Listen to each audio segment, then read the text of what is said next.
Hello friends, आपका स्वागत है आपके अपने YouTube channel A to Z NCERT facts में।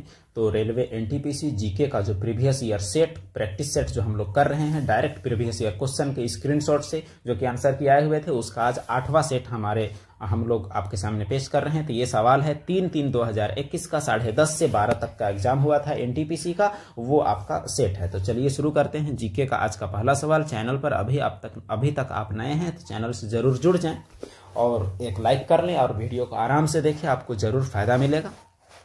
पहला सवाल क्या कहता है कि निम्न में से कौन सी इनपुट डिवाइस है। तो कंप्यूटर में दो प्रकार के डिवाइस होते हैं, इनपुट डिवाइस, आउटपुट डिवाइस। आपको पता है इनपुट जिससे इंफॉर्मेशन को उसमें डालते हैं, आउटपुट जिससे निकलता है। तो स्पीकर, प्रिंटर, मॉनिटर या माउस, तो कौन क्या है वो चलिए देख लेते हैं। तो सही जवाब इसका आपका हो जाएगा माउस। अब बाकी चीज देखिए, स्पीकर, प्रिंटर और मॉनिटर ये तीनों के तीनों आपका क्या है, तो ये तीनों के तीनों आउटपुट डिवाइस है।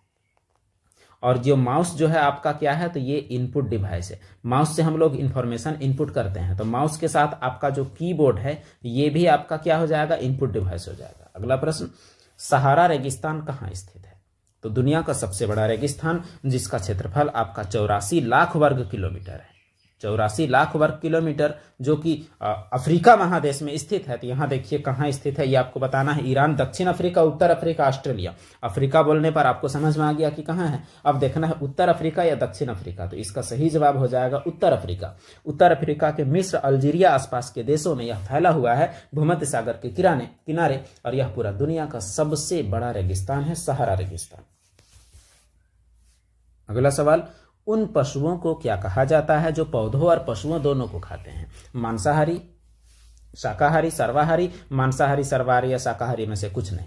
तो क्या कहते हैं, यह सवाल बहुत आसान है आपके लिए। तो उन जीवों को सर्वाहारी कहते हैं जो पौधों और पशुओं दोनों को खाते हैं। केवल पशु खाएंगे तो मांसाहारी, केवल पौधे खाएंगे तो शाकाहारी, दोनों खाएंगे तो सर्वाहारी। अगला सवाल, अक्टूबर 2020 तक प्राप्त जानकारी के अनुसार, क्योंकि यह सवाल 2021 का है तो यहां इस तरह से सवाल पूछता है। प्राप्त जानकारी के अनुसार किम जोंग उन इनमें से किस देश के सुप्रीम लीडर हैं, जो कि वर्तमान में भी यह व्यक्ति सुप्रीम लीडर हैं। चीन, दक्षिण कोरिया, जापान या उत्तर कोरिया।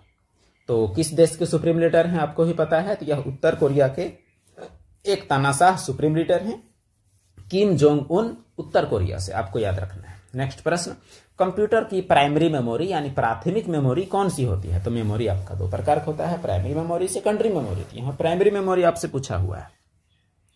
तो सीडी, रैम या डीवीडी या यूएसबी। तो इसका जो सही जवाब जो आपका हो जाएगा वो आपका क्या है, तो रैम जिसका पूर्ण रूप जो है आपका रैंडम एक्सेस मेमोरी है। तो जो रैंडम एक्सेस मेमोरी यह आपका क्या होता है, यह प्राइमरी मेमोरी होता है। इसका नाम रैंडम एक्सेस मेमोरी इसलिए है क्योंकि इसे कहीं से भी एक्सेस किया जा सकता है। कहीं से भी का मतलब यह है कि यह सीक्वेंशियल नहीं है।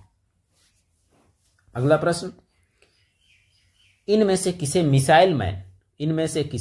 मिसाइल मैन ऑफ इंडिया के नाम से जाना जाता है। भीष्म साहनी, के सिवान, सीवी रमन या डॉक्टर एपीजे अब्दुल कलाम। तो इसका सही जवाब क्या हो जाएगा, चलिए तलाश करते हैं। तो इसका सही जवाब आपका हो जाएगा डॉक्टर एपीजे अब्दुल कलाम को क्या जाना जाता है, मिसाइल मैन ऑफ इंडिया के नाम से जाना जाता है।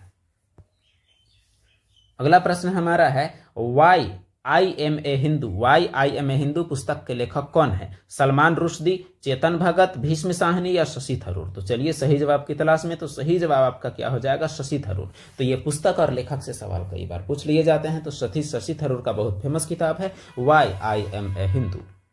नेक्स्ट प्रश्न, केंडुली उत्सव कहां आयोजित किया जाता है। उत्तर प्रदेश, मध्य प्रदेश, पश्चिम बंगाल या राजस्थान। तो केंडुली उत्सव कहां आयोजित किया जाता है। तो सही जवाब आपका क्या है, सही जवाब आपका एमपी है। याद रखिएगा केंडुली उत्सव जो आपका है वो एमपी बोलते हैं, मध्य प्रदेश में पश्चिम बंगाल में आपका आयोजित किया जाता है। सही जवाब आपका पश्चिम बंगाल है। अगला सवाल, Tata institute of fundamental research कहां स्थित है, जिसे हम लोग TIFR का संज्ञा भी देते हैं। तो TIFR कहां स्थित है, मुंबई में, कोलकाता में, चेन्नई में या बेंगलुरु में। तो सही जवाब आपका है मुंबई। सही जवाब, Tata institute of fundamental research कहां स्थित है, तो वो आपका मुंबई में स्थित है। अगला सवाल, Indian council of medical research ने वर्ष तक भारत से मलेरिया को खत्म करने के लिए शोध को प्राथमिकता देने, योजना बनाने, बढ़ावा देने के लिए मलेरिया एलिमिनेशन रिसर्च अलायंस यानी मेरा, मलेरिया एलिमिनेशन रिसर्च अलायंस मेरा इंडिया का शुभारंभ किया है। तो ये तो मेरा इंडिया का शुभारंभ किया गया है, लेकिन कब तक भारत को मलेरिया मुक्त बनाना है, सवाल ये है 2025, 35, 20 या 30। तो 20 का कहानी तो खत्म है। इसका मतलब ये हुआ कि जवाब कोई और होगा। तो जवाब आपका क्या है? जवाब आपका 2030 है। तो 2030 जो है इस साल तक मेरा जो संस्था है उसके तहत मलेरिया को खत्म करने का स्कीम है। अगला प्रश्न, अंतर्राष्ट्रीय श्रम संगठन की स्थापना की गई। यह विश्व की सबसे पुरानी अंतर्राष्ट्रीय संगठन है, इसीलिए यह बहुत ही महत्वपूर्ण हो जाता है। अंतर्राष्ट्रीय श्रम संगठन ILO इंटरनेशनल लेबर ऑर्गेनाइजेशन की स्थापना कब की गई? तो सही जवाब इसका क्या हो सकता है, चलिए देखते हैं। ऑप्शन है 15 नवंबर 1947, 14 दिसंबर 1946, 28 जून 1919, 14 दिसंबर 1945। तो सबसे पुराना है तो कब का होगा? तो यह है आपका कब का? यह है 28 जून 1919 का संस्था है अंतर्राष्ट्रीय श्रम संगठन। अगर आपसे कभी पूछ ले पूरे विश्व का सबसे पुराना अंतर्राष्ट्रीय संगठन कौन सा है, तो जवाब होगा आपका अंतर्राष्ट्रीय श्रम संगठन ILO। अगला सवाल, 11वीं पंचवर्षीय योजना के अनुसार 11वीं पंचवर्षीय योजना के अनुसार GDP की लक्षित औसत वार्षिक विकास दर क्या है? तो 11वीं पंचवर्षीय योजना जो चलाया गया था 2007 से लेके 2012 तक, तो इसमें GDP का टारगेट कितना रखा गया था? तो GDP का टारगेट क्या था, वही सवाल है। 9%, 7%, 6% या 8%? तो इसका जवाब की ओर चलते हैं। तो सही जवाब आपका है 9%। उस दौरान औसत विकास का दर कितना था? लक्षित यानी टारगेटेड 9%। अगला सवाल, इनमें से किसे आर्थिक विज्ञान यानी इकोनॉमिक्स में नोबेल प्राइज मिला था? सुकुमार सेन, अमर्त्य सेन, JP नारायण, दादा भाई नौरोजी। तो सही जवाब की तलाश में चलिए चलते हैं। सही जवाब आपका हो जाएगा अमर्त्य सेन। ये अमर्त्य सेन जो हैं इन्हें 1998 में नोबेल प्राइज से नवाजा गया था। नोबेल प्राइज विश्व का सबसे प्रतिष्ठित प्राइज होता है। अगला प्रश्न, मृगनयनी का महल कहाँ स्थित है? तो स्मारकों से रिलेटेड यह सवाल हुआ। तो सही ऑप्शन की तलाश में जयपुर, जबलपुर, भोपाल या ग्वालियर। तो सही जवाब क्या हो जाएगा, चलिए देखते हैं। तो सही जवाब इसका है आपका ग्वालियर। तो मृगनयनी का महल ग्वालियर में स्थित है और ग्वालियर MP में स्थित है।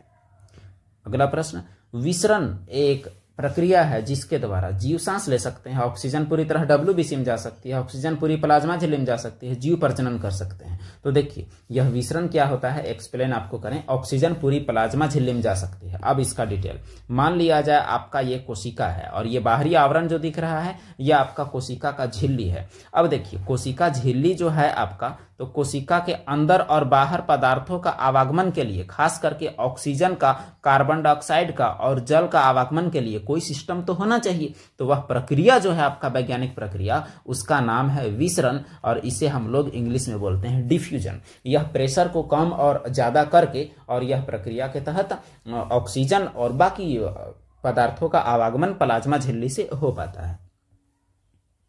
अगला सवाल, कॉपी किए गए टेक्स्ट को पेस्ट करने के लिए प्रयुक्त शॉर्टकट कुंजी कौन सा है? तो कंप्यूटर से यह रहा सवाल आपके लिए। Ctrl+C, Ctrl+V, Ctrl+X या Ctrl+P। तो कौन सा शॉर्टकट कॉपी किए हुए को पेस्ट करने के लिए है? तो सही जवाब आपका है Ctrl+V। बाकी ऑप्शन को आप देख लें। ये Ctrl+C जो है इससे आप क्या कर सकते हैं, तो कॉपी कर सकते हैं। Ctrl+V से कॉपी किए हुए को क्या कर सकते हैं, तो पेस्ट कर सकते हैं। Ctrl+X से आप कट कर सकते हैं। कट और कॉपी में फर्क यह है कि कॉपी कीजिएगा तो आपका जहां से कॉपी किया वहां रह जाएगा, कट कीजिएगा तो वहां से भी हट जाएगा। और जो Ctrl+P है आपका कोई भी डॉक्यूमेंट या कोई भी चीज को प्रिंट करने के लिए Ctrl+P का इस्तेमाल किया जाता है। तो यह हुआ आपके कुछ शॉर्टकट। अगला प्रश्न, एक वयस्क मानव हृदय का औसत वजन कितना होता है? 240 ग्राम, 300 ग्राम, 255 ग्राम या 390 ग्राम? तो सही जवाब क्या हो जाएगा? तो हृदय का साइज एक मुट्ठी के बराबर होता है, अपने हथेली के एक मुट्ठी के बराबर, और यह 300 ग्राम का होता है। अगला सवाल, इनमें से किसने पहली बार यूनाइटेड नेशंस शब्द का इस्तेमाल किया था? तो यूनाइटेड नेशंस शब्द का पहला प्रयोगकर्ता कौन था? Joseph Stalin, Franklin D Roosevelt, Winston Churchill, Vladimir Lenin? तो सही जवाब क्या हो जाएगा इसका? तो इसका सही जवाब जो हो जाएगा वो फ्रैंकलिन डी रूजवेल्ट, जो कि उस दौरान अमेरिका के राष्ट्रपति थे। तो उन्होंने ही सबसे पहले यूनाइटेड नेशंस शब्द गढ़ा था और इनके और विंस्टन चर्चिल और स्टालिन, तीनों के सहयोग से इस संस्था का नींव पड़ा था। अगला प्रश्न, भारतीय राष्ट्रीय कांग्रेस के अधिवेशन में भारतीय राष्ट्रीय गान पहली बार किस वर्ष गाया गया था? तो देखिए, आपको पहले से पता है कि भारतीय राष्ट्रीय कांग्रेस का अधिवेशन प्रतिवर्ष होता था, तो किस अधिवेशन में पहली बार जनगण मन गाया गया? 1911, 1909, 1910, 1912। तो सही जवाब है 1911। इसमें आप कुछ और सीख लें, जो आपका जन गण मन है, तो जन गण मन जो गाया गया था वो गाया गया था 1911 में। और जो आपका वंदे मातरम है, तो वंदे मातरम कब गाया गया था? तो वो गाया गया था 1896 में। ये आपको याद रखना है। और ये दोनों अधिवेशन कहाँ हुए थे? तो दोनों को दोनों हुए थे आपके कोलकाता में, ये भी आपको याद रखना है। और 1911 वाला जो था उसका अध्यक्ष नारायण बिशनधर करके कोई नाम है, और ये जो वंदे मातरम वाला जो है इसमें आपका एम रहमतुल्लाह सयानी का नाम आता है उस दिन कांग्रेस का अध्यक्ष के रूप में। अगला प्रश्न, क्वेश्चन नंबर आपका 21 है, और यहाँ तो उस सेट में 42वां नंबर में था। प्रश्न है, चंद्रमा पर उतरने वाला पहला अंतरिक्ष यान कौन था? Apollo 14, Apollo 11, Luna 18, Luna 16। तो सही जवाब क्या हो जाएगा इसका? तो सही जवाब हो जाएगा अपोलो 11। अपोलो 11 जो है वो चंद्रमा पर उतरने वाला पहला यान है, जो कि उतरा कब है? तो वो उतरा था आपका जुलाई 1969 में। और दो व्यक्ति आपको पता है, नील आर्मस्ट्रॉन्ग, और एक नाम आपको पता है बज एल्ड्रिन ऑल्ड्रिन। तो ये दोनों चंद्रमा पर उतरे थे। अगला प्रश्न, इनमें से कौन महारत्न कंपनी नहीं है? MTNL, IOCL, BHEL या GAIL? तो कौन नहीं है यही आपको जानना है। तो इसका सही जवाब है MTNL। अब महारत्न कंपनियों के बारे में कुछ देख लेते हैं। 13 महारत्न कंपनी जो 2024 का आधार पर है, ये कौन कौन से हैं?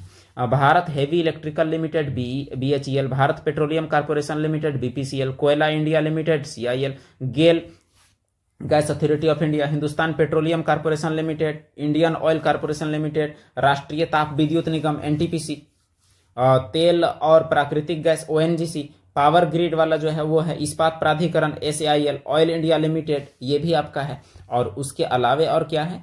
पावर फाइनेंस कॉर्पोरेशन और ग्रामीण विद्युतीकरण निगम लिमिटेड। तो ये 13 आपके क्या है? तो ये 13 आपके महारत्न कंपनियों के उदाहरण हैं। अगला सवाल, नृत्य शैली चेरी, जिसे चेढ़ी लिखा हुआ है, की उत्पत्ति किस राज्य में हुई है? मिजोरम, बिहार, हिमाचल प्रदेश या पश्चिम बंगाल? तो इसका सही जवाब क्या हो जाएगा? चलिए तलाश करते हैं। सही जवाब है हिमाचल प्रदेश। तो नृत्य शैली जो है चेढ़ी, इसका ताल्लुक हिमाचल प्रदेश से है। अगला प्रश्न, पुरातात्विक स्थल सरकोडटा या सुरकोडटा, सुतकोडटा भी इसे लिखता है, किस राज्य में है? राजस्थान, पंजाब, बिहार या गुजरात? तो सही जवाब है गुजरात। और यह कब का स्थल है ये आपको बताएं कि ये जगह जो है आपका, ये हड़प्पा सभ्यता का एक स्थल है सुतकोडटा। तो यह हड़प्पा सभ्यता का एक स्थल है। और हड़प्पा सभ्यता जो है, ये हड़प्पा वर्तमान पाकिस्तान में स्थित है। और हड़प्पा सभ्यता के बारे में तो और भी बहुत कुछ है, इसका खोज दयाराम साहनी के द्वारा किया गया है। अगला प्रश्न, भारत में सिजदा प्रथा किसने शुरू की थी? इल्तुतमिश, कुतुबुद्दीन ऐबक, गियासुद्दीन बलबन या रजिया सुल्तान? तो किसने शुरू किया था सिजदा प्रथा? तो सही जवाब है गियासुद्दीन बलबन। तो गियासुद्दीन बलबन ने सिजदा प्रथा शुरू किया। और गियासुद्दीन बलबन ये गुलाम वंश के एक शासक थे। अगला प्रश्न, स्वतंत्र भारत के पहले गवर्नर जनरल कौन थे? स्वतंत्र भारत के, यानी भारत जब आजाद हुआ उस दौरान। सी Rajagopalachari, Lord Mountbatten, Sardar Patel, BR Ambedkar? तो सही जवाब हो जाएगा लॉर्ड माउंटबेटन। अब देखिए यहाँ दो आपका पेंच बनता है। जब 1947 में देश आजाद हुआ, तो आजाद होने के टाइम स्वतंत्र भारत का तुरंत में आपका कौन रह गए? उसी दौरान रह गए आपके माउंटबेटन ही। लेकिन अगर पहले भारतीय पूछेगा स्वतंत्र भारत के, तो जवाब होगा आपका सी राजगोपालाचारी। यानी स्वतंत्र भारत के पहले गवर्नर जनरल लॉर्ड माउंटबेटन, और पहले भारतीय या अंतिम गवर्नर जनरल सी राजगोपालाचारी। अगला प्रश्न, भारत की संविधान सभा की पहली बैठक कब आयोजित की गई थी? तो 9 दिसंबर 1946, 8 मार्च 1945, 26 जनवरी 1948 या 7 दिसंबर 1946? तो सही जवाब हो जाएगा 9 दिसंबर 1946 को संविधान सभा की पहली बैठक की गई। और आखिरी बैठक जो की गई थी वो 24 जनवरी 1950 को की गई थी, आखिरी बैठक। अगला प्रश्न, प्रोटोप्लाज्म शब्द किसने गढ़ा? तो प्रोटोप्लाज्म शब्द किसके द्वारा दिया गया है?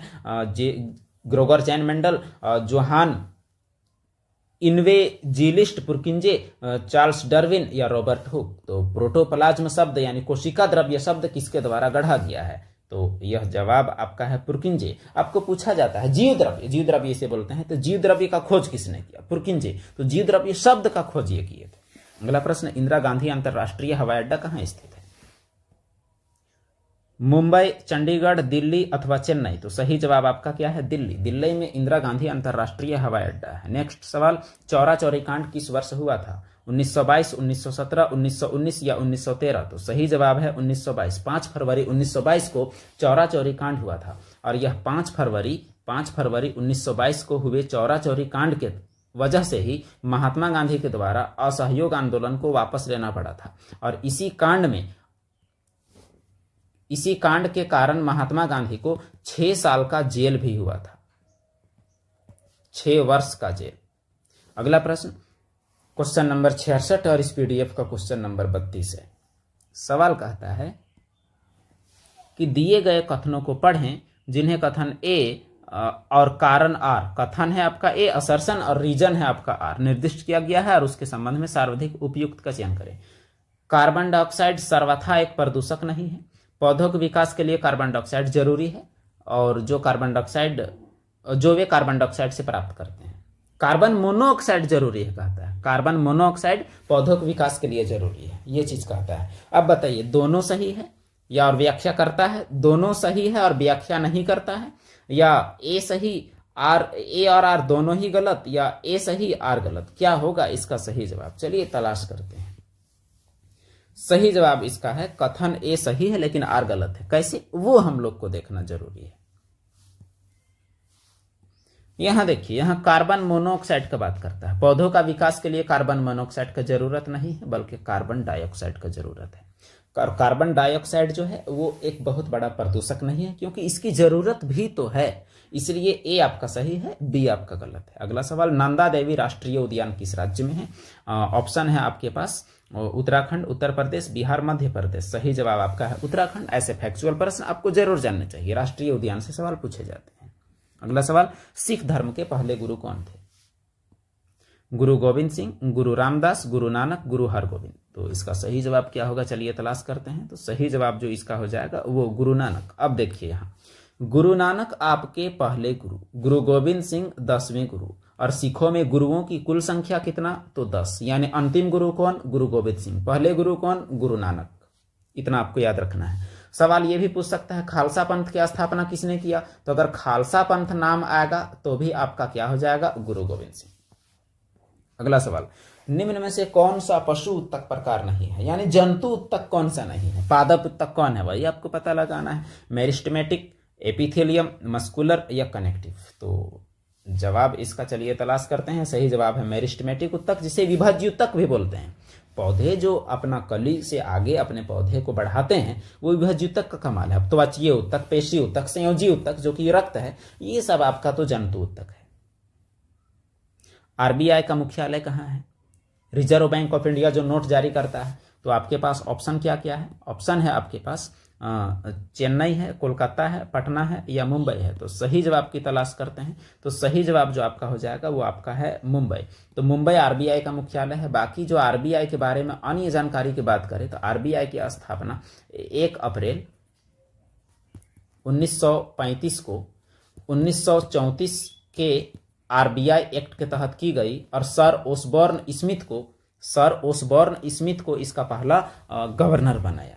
और पहले भारतीय गवर्नर सीडी देशमुख, आपको याद रखना है। पहले भारतीय गवर्नर आपके कौन? तो सीडी देशमुख। सार्क के सदस्य देशों की संख्या कितनी है? मछली वाला सार्क नहीं बल्कि ये सार्क एक संगठन है। तो ऑप्शन आपके पास क्या क्या है? ऑप्शन है आपका 8, 4, 7 या 5। तो सार्क के सदस्य कितने हैं? तो सही जवाब आपका हो जाएगा 8। कौन कौन कैसे, ये आप देख लें। सार्क के सदस्य देश देखिए, ये आपका पहला इंडिया, उसके बाद नेपाल, भूटान, बांग्लादेश, श्रीलंका, मालदीव, पाकिस्तान, अफगानिस्तान। यानी भारत से सटे हुए देश चीन और म्यांमार को छोड़कर, ये चीन छोड़ गया, ये म्यांमार, बाकी सारे के सारे पड़ोसी देश इसमें शामिल हो जाते हैं। अगला सवाल है, माइकल ओ डायर यानी जनरल डायर, जालियांवाला बाग हत्याकांड की हत्या किस भारतीय क्रांतिकारी ने की थी? भगत सिंह, राजगुरु, उधम सिंह या सुखदेव थापर? तो इसका सही जवाब हो जाएगा आपका उधम सिंह। तो उधम सिंह नामक एक क्रांतिकारी ने माइकल ओडायर की हत्या 1940 में अंग्रेजों के देश में जाकर किया। अगला सवाल, इनमें से आधुनिक वनस्पति विज्ञान का जनक किसे कहा जाता है? जीजे मेंडल यानी Gregor John Mendel, Louis Pasteur या कार्ल लेनियस या एडवर्ड जेनर? तो सही जवाब क्या है इसका? सही जवाब हो जाएगा कार्ल लिनियस। इनको आधुनिक वनस्पति विज्ञान का जनक यानी botany, father of modern botany कहा जाता है। अगला प्रश्न, निम्न में से कौन सी झूठ पता लगाने वाली मशीन है? यानी lie detector, telescope, photometer, polygraph या टैकोमीटर? तो इसका सही जवाब क्या हो जाएगा? सही जवाब हो जाएगा पॉलीग्राफ। पॉलीग्राफ झूठ पता लगाने वाली मशीन है। अगला प्रश्न, उज्जैन में अगला कुंभ मेला कब लगेगा? तो उज्जैन का अगला कुंभ मेला के बारे में आपसे पूछा गया है। वर्तमान में अभी कुंभ मेला चल रहा था, तो इसका सही जवाब आपका क्या है? तो सही जवाब है 2028। तो अगला कुंभ मेला, ये सवाल पूछा जा सकता है। और वर्तमान कुंभ मेला भी आपसे पूछा जा सकता है किस वर्ष आयोजित हुआ, कहाँ आयोजित हुआ? तो प्रयागराज में 2025 में, और उज्जैन में अगला कुंभ 2028 में। अगला सवाल, दिए गए कथनों को पढ़ें। इसमें भी एक असर्शन, एक रीजन यानी कथन और कारण दिया हुआ है। देखिए, वनों की कटाई वांछनीय है, अवांछनीय है यानी जरूरी नहीं है, क्योंकि मृदा अपरदन पर इसका भारी प्रभाव पड़ता है। अब रीजन, बड़े पैमाने पर वनों की कटाई की वजह से भारी और मूसलाधार वर्षा के कारण सतह का मिट्टी का कटाव अपेक्षाकृत अधिक तेजी से होता है। क्या होगा इसका सही जवाब? दोनों सही, दोनों गलत, एक दूसरे को एक्सप्लेन करता है कि नहीं करता है, ये आप ऑप्शन देख लें। सही जवाब आपका है दोनों सही है, और जो रीजन जो है वो सही दिया हुआ है। देखिए, वन का कटाई नहीं होना चाहिए, वन का कटाई होने से मृदा अपरदन बढ़ता है, तो दोनों बात सही है। अगला प्रश्न, अच्छा, ये आज का आखिरी सवाल है आपका। तो हम लोग लगभग 40 क्वेश्चन को कवर कर चुके हैं। तो ये 40 सवाल आपके लिए, जो कि आने वाला आपका एग्जाम में 40/40 लाने का जो प्रयास में हमारा भी योगदान कुछ होना चाहिए। आप मेहनत करें और जरूर लाएं। तो अभी तक आप लाइक नहीं किए हैं तो चैनल को लाइक करें और शेयर करें, और अभी तक भी आप नए हैं तो चैनल को जरूर से जरूर सब्सक्राइब करें। धन्यवाद। फिर मिलते हैं अगले वीडियो में नए सेट के साथ।